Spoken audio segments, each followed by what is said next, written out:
Hi, welcome to today's video. In today's video, we're sharing with you our experience going to Le Procope Restaurant here in Paris, in the Saint-Germain district of Paris. And it was quite a different experience than we had at Jules Verne. So we're going to share with you what we thought of the food and the service. But before we do that, we wanted to share a little bit about the history, some interesting facts about the restaurant as well. The restaurant opened in 1686, and initially it was just a little cafe, and it evolved over the years. And throughout the restaurant, there's all kinds of plaques, and they actually have an original menu from back then, but they have plaques to some of the people that ate there, including Voltaire and Benjamin Franklin and Napoleon. And if you look through their history, you find that the encyclopedia was something that's thought to have been invented at Le Procope. And is it true that it's the oldest restaurant in France, or is it just Paris? It bills itself as Paris, which leads me to believe that there's one older somewhere in France, but I haven't found it. And also, didn't you discover that it actually did close down for many years and then reopened again? It closed down and it was completely redone. Different businesses were kind of put together. And it was a small place, and now it's huge. And I don't know how many people it seats, but from the inside it looks like a gigantic house. Mm-hmm. From the outside it looks like a restaurant in the front and a cafe in the back.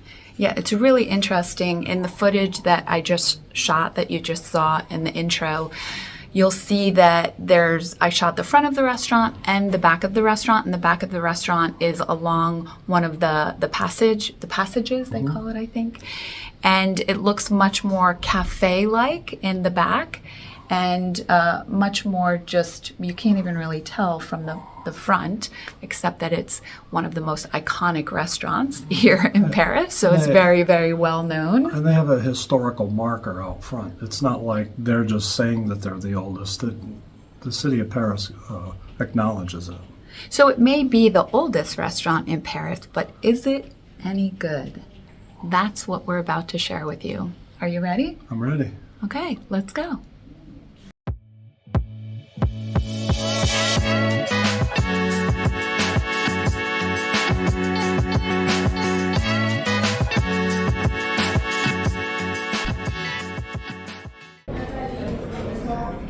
This is the most beautiful table here.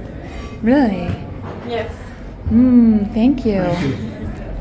Bonsoir, madame, monsieur. Good evening. Merci. Apparently we have the nicest table here, is that true? Of course, madame, this is the best table of the restaurant, near to Monsieur Chopin, over there. It's beautiful. Eh oui. Voici. I'm Thomas, your head waiter for tonight. Et voici. You're welcome.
That's why they'll never find it.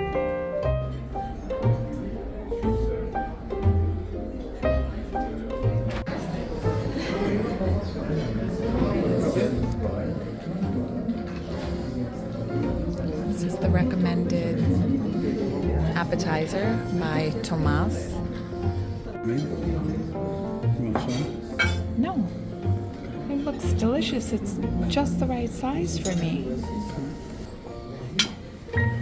How is it?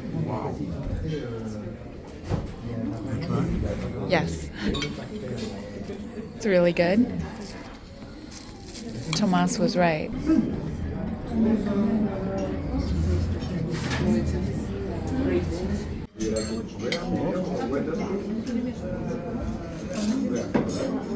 Francis Tavern opened in 1762.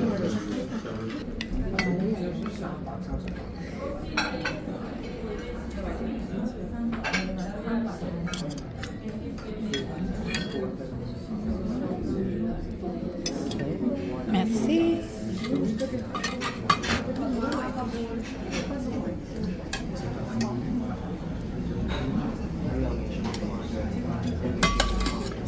I think I had this last time we were here.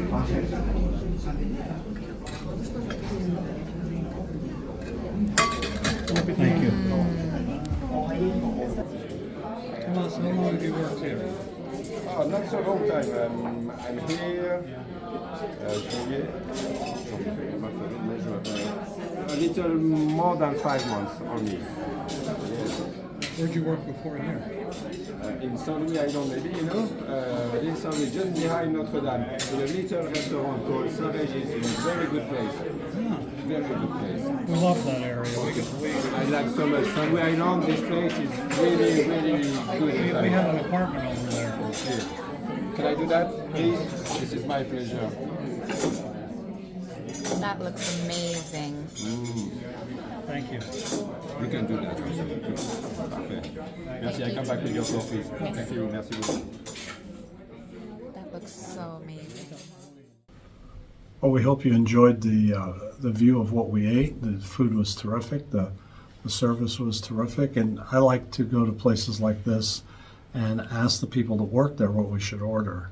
And I ended up with an appetizer that was asparagus in a puff pastry with a soft-boiled egg. And I'm not a huge fan of eggs, except for maybe scrambled or in an omelet, but I didn't even really tell it was an egg, and it was spectacular. It was really, really good. And as the main course, I had rooster, which I'm not sure from an eating perspective the difference between a rooster and a chicken, other than the obvious one. But it was really, really good. Really good, and the service was terrific. How about you? Well, honestly, I have to say that I would never have ordered anything that we ordered on the menu aside, other than based upon the fact that the waiter recommended those dishes. And he initially recommended the asparagus and puff pastry with the egg to me. And I had my heart set on having the prawns. So that was part of the reason why I didn't order that. Yet there was also part of me that was thinking, oh, that doesn't sound very appetizing at all. I love asparagus, but the puff pastry and the egg, it just sounded a little too different. Tony ordered it though, and one of the things that I found really charming about Tomas, I mean everything, was really great, as well as his assistant Mehdi, right? Mehdi, was that he said thank you. So when we he said thank you. When we ordered the dishes that he recommended, he made a big deal of saying thank you so much for, it was like thank you for trusting me that these are good dishes, and they were. Every single recommendation. He recommended that I get the beef cheek, the cheek of the end. So I felt bad about not ordering the appetizer. So I thought there's no way I can go against what he's recommending for the main course. And I'm so glad that that I did, that I went with what he recommended because it was the best. Just the best. You can probably see, hopefully, from the footage. I mean, the meat was so tender. It just fell apart. I didn't even need a knife. It was delicious. It was one of the best, to me, it was one of the best meals that we've had here in Paris. I think in all the years we've been coming, I would rate it number one. Yeah. So not only is this a restaurant that is iconic, it's the oldest restaurant in Paris, you might think this could be your typical tourist trap, right? Yeah. And it's not. We highly recommend it. What we had was excellent. I had the strawberries, which seemed for dessert, which seemed initially very just plain and simple, and it was plain and simple, but yet there was a syrup on it that was delicious. It was so good. And then you had the traditional creme brulee. Yeah, and it was a normal creme brulee, and it was good. Yeah. But the service was terrific, and the whole night was perfect, and the place made it perfect. It wasn't, we wanted it to be a certain way, and they went above and beyond that. So. Yeah. So wondering if you've ever eaten there yourself, and if you haven't and you're planning on visiting Paris, absolutely recommend this restaurant without a doubt. Agreed? Absolutely, 100%. And that's it for today's video. We hope you enjoyed it, and we'll see you again next time. Au revoir. Au revoir.